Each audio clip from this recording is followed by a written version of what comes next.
One final thing I thought I would share with you. Great piece written by Heat Street about the whole Facebook issue and fake news. Remember that we were talking about that earlier this week, how Facebook has announced that they're going to start censoring what they deem to be, quote, fake news.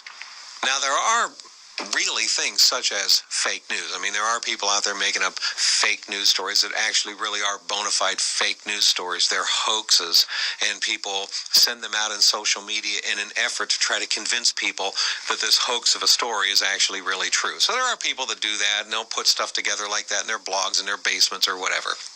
And so, I can understand that Facebook's like, hey, look, we don't want to be a vehicle for hoaxes and such, and so we're going to try to censor that stuff out.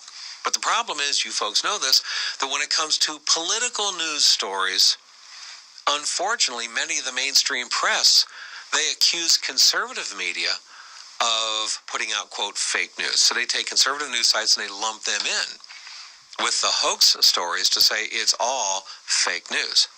So somebody has a news story, if a conservative news site, for example, has a news story about 30-some thousand scientists who have signed on to a petition declaring that global warming is not a threat caused by man or anything like that, which, by the way, is actually true.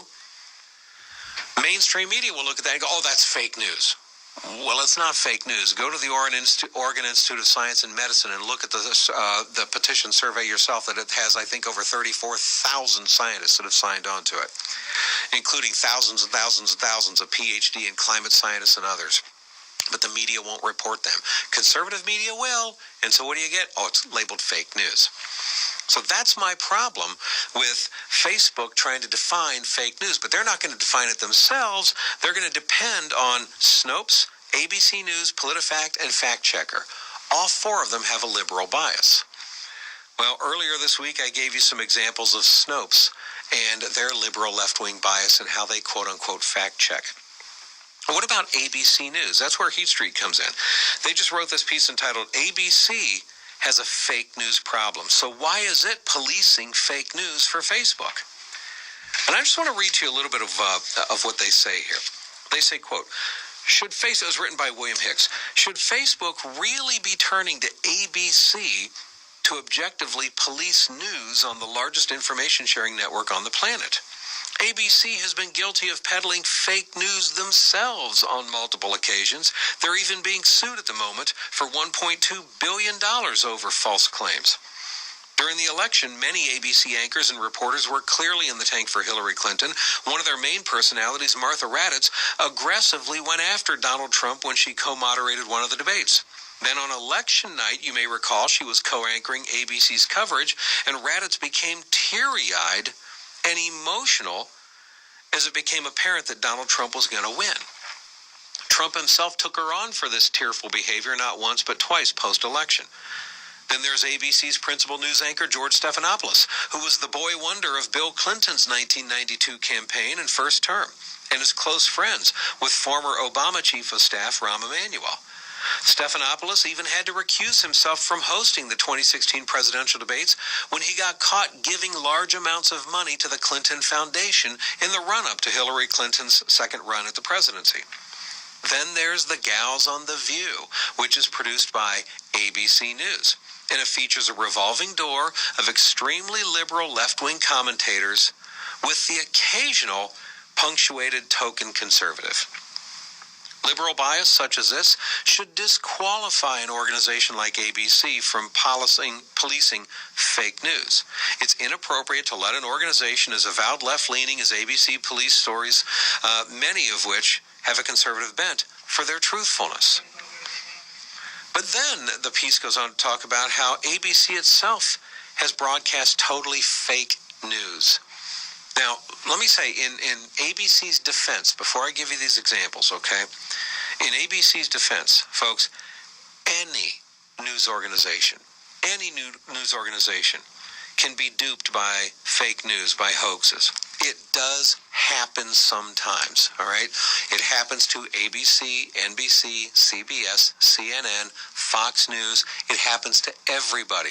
Where there's a story, you think it's a real story, it looks legitimate, and then you run with it, you report it, and then you end up getting egg on your face because afterward you find out, oh, that's it's not a real story, and then you got to correct it. All right? Can I level with you, folks? That's happened on this show from time to time. My best guess, I think I can count probably on one hand the times that I've ever been duped by something like that in the 16 years I've been here. But it does happen sometimes. Now, I spend a lot of time researching. And when I look at a story before I run with it, I mean, I'm digging and redigging and researching and corroborating, and I'm making sure that it actually really is a real story and not a hoax, fake story. Have I been burned before? Yes. It does happen sometimes, and it happens to everybody.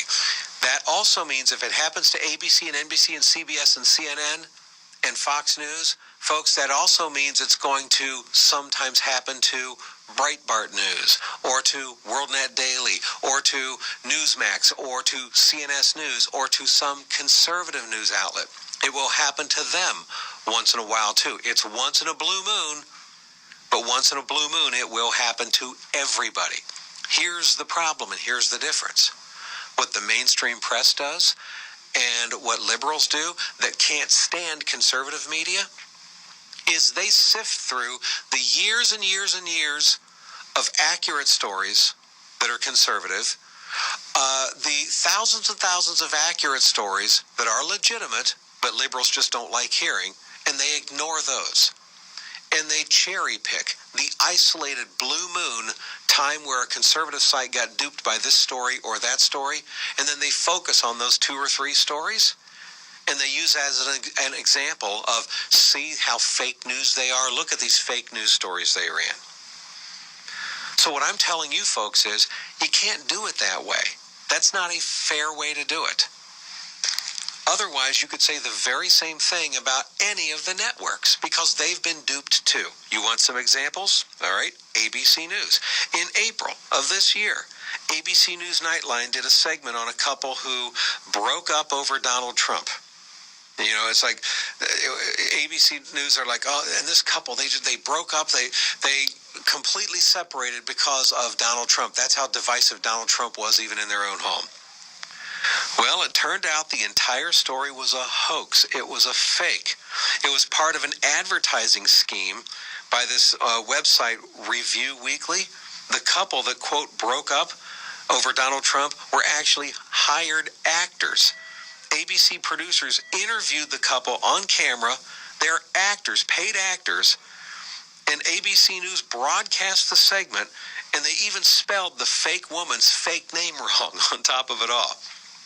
The marketing consultant who created this fake couple said that tricking ABC News was a lot easier than he thought. He said, quote, launching a fake person into TV fame was surprisingly easy. No one at ABC News or Nightline ever asked for my ID or any other kind of verification, end quote. Now, that was ABC News. Come on, folks. If that were Breitbart that ran a story where they got burned that way with some actors portraying something, that a story about them breaking up over Hillary Clinton, and Breitbart News ran that, wouldn't that be so-called evidence of how you can't trust Breitbart as a news source because they're fake news? But this piece goes on. This isn't the first time ABC News has reported an utterly fake story. In 2011, ABC's Good Morning America broadcast a much ballyhooed interview with a California mom who said she gave her 8-year-old daughter Botox and waxings. We later learned, thanks to TMZ, that mom had been pulled out of the blue by a British tabloid and paid $200 to make the whole thing up. The mom who gave ABC News a fake name later told TMZ that ABC offered her $10,000 to retell the story that she told in the tabloid and never checked the facts. Oh, by the way, that segment on Good Morning America was reported by their anchor, Laura Spencer. So how did ABC treat Laura Spencer for running a fake story? She's since been promoted to Good Morning America co-host. She now makes millions of dollars a year at ABC News. It doesn't stop there. There are other things as well. As they point out, just last month, reporter Lindsay Davis was busted for doing a stand-up in front of a fake crime scene. That's right. What ABC News did is they reported just last month on a crime scene. But the problem is they didn't have any footage of the crime scene. So they found a completely separate area that wasn't a crime scene at all, and they got their hands on some of that yellow crime scene tape, and they put up tape and created a mock set to make it look like it was a crime scene. And then they had the reporter standing there on camera with the microphone, reporting for ABC News here at the crime scene, and it wasn't. They got busted doing this.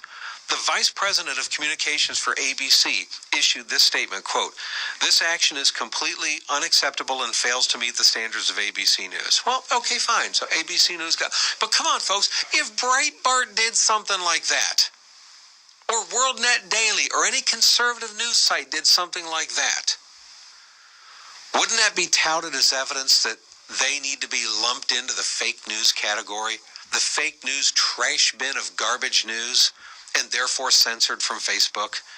You can't trust any headlines from Breitbart. You can't trust any headlines from Daily Caller. You can't trust any headlines from these fake news websites, because look at the dishonesty that they either have used blatant dishonesty in their reporting, or they have actually reported as hard news things that have been proven to be hoax, made up stories where actors were paid to portray that. Come on, wouldn't we? By the way, I don't have time. I'm out of time here. I could go after. There's several other stories I could tell you about regarding ABC News, the very same thing. Okay? Yet they're the ones that Facebook is trusting, along with Snopes, to decide what's fake news. Now, folks, in all fairness, I'm not calling ABC News fake news. I'm not. I'm calling them liberally biased news. They are. But I wouldn't call them fake news. I don't think ABC News does stuff like this on purpose. They are going to get burned every once in a blue moon. It's going to happen. You can't avoid that. Talk show hosts can't avoid that. Once in a blue moon, folks, I'm going to get burned. But conservative media needs to be afforded the same right to occasionally get burned. And if you're going to argue, well, it's a percentage, it's because conservative media gets burned all the time. No, they do not. No, they do not. They get burned at about the very same percentage as ABC News, NBC News, and the rest of them. Okay? All right, you're listening to The Bob Duco Show.